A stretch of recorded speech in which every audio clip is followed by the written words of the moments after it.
It's Matt Williams and Kelly O'Keefe from Brand Federation with another one of our Brand Federation cold takes, which is where we take a couple of minutes and talk about something that's going on in the news. And today, Kelly, we're going to talk about Boeing. Well, there's so much to talk about with Boeing right now. The company is a dumpster fire of a brand. Everything that can go wrong is going wrong. They have quality problems. Their people are unhappy. They have economic issues.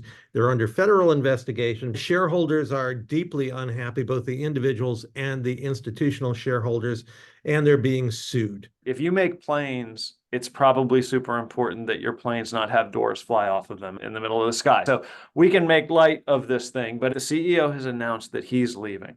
At some point, somebody's going to come into that office, sit down in the CEO's chair, and have to think to themselves, what do I need to do strategically to get this brand back where it needs to be? And what I want us to talk about is if we were on the other side of that desk and that new CEO looked at us and said, guys, what should I do? What would we tell them? Well, I think that's a great question, Matt. First, I want to say I wish I was on the other side of that desk because, for my money, Boeing is one of the greatest brands in America. It has been for such a long time. They've pioneered incredible aviation advances like the 747. They have been famous for their product quality. They beat everybody else in the category. And it's only in recent years that you've seen a decline in quality, a decline in morale, and a decline in the value of the brand. So I want to start by saying I think there's hope here, and I think this is a brand that should be restored. And that's why it reminds me so much of the Apple brand. At the time when Steve Jobs returned to the company after being fired, long story, look it up, but he came to a company that was presumed to be dead on arrival. There was actually a cover article in Wired magazine asking experts in the computer industry whether Apple could survive, and the vast majority of responses was not a chance. The company will not survive. In fact, one quote famously from Michael Dell was, "The company's already dead. It's just a matter of time." Now, this was interesting because Michael Dell is now looking up at Apple towering above Dell computers in the sky and saying, well, I guess I was wrong about that. The reason he was wrong was Steve Jobs came back to the company and immediately demonstrated that he was committed to true change and great engineering of superb product. That's what the new CEO has got to do. So Come it's in. it's it's bringing it back to the thing that made it the icon of American aeronautical engineering and production was to say, look, we're an engineering company that makes amazing products. We've lost our way. We're getting back. I think that's exactly right. I think Yeah. they need to show engineering matters.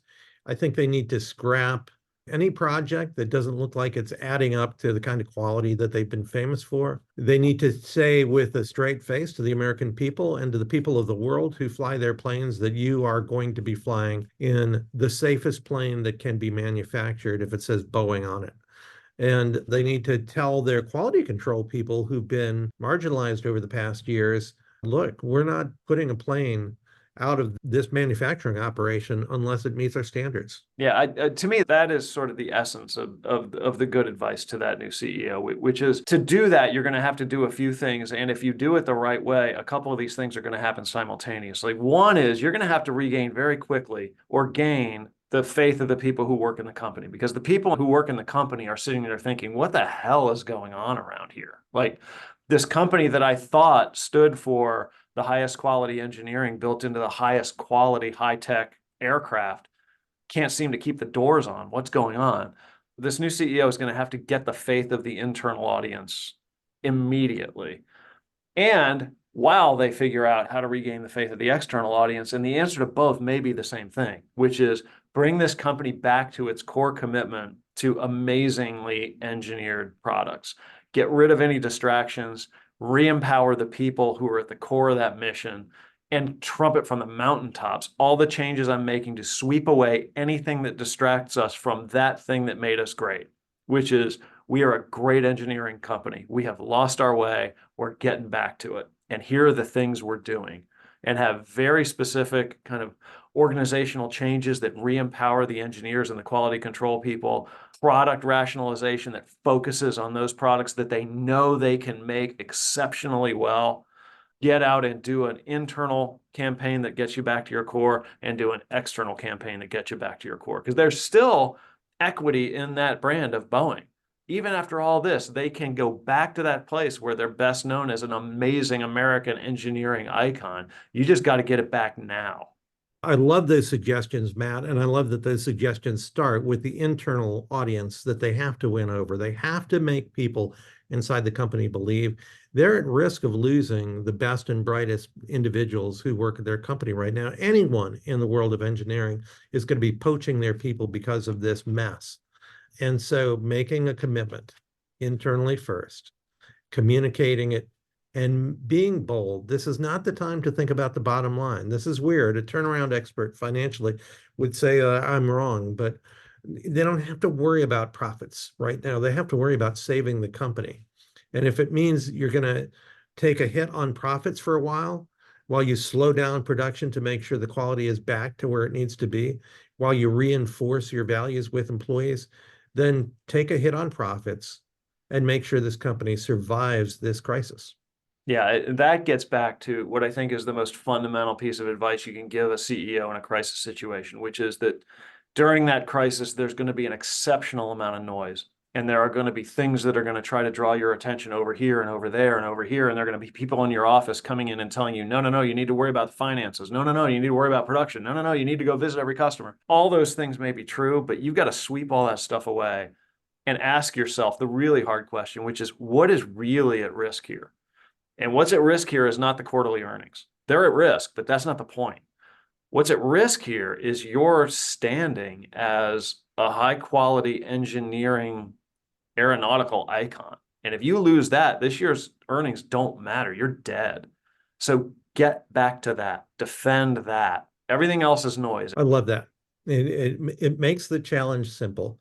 And if you're daunted, if you're at Boeing, you're watching this now, you're daunted by that challenge, I'll just say this. Companies that are great brands, that have been trusted brands over many years, that have gotten into trouble in the past, have come through because you actually do get equity for being a strong and trusted brand. The audiences are rooting for you to get your act together. They may think you're a mess right now, and I referred to Boeing as a dumpster fire earlier. I don't think that's an exaggeration, but it's a dumpster fire that we want to see put out. And so there is goodwill behind you. Boeing, we're willing to let you get your act back together, but you've got to focus internally on reaffirming the values that got you there.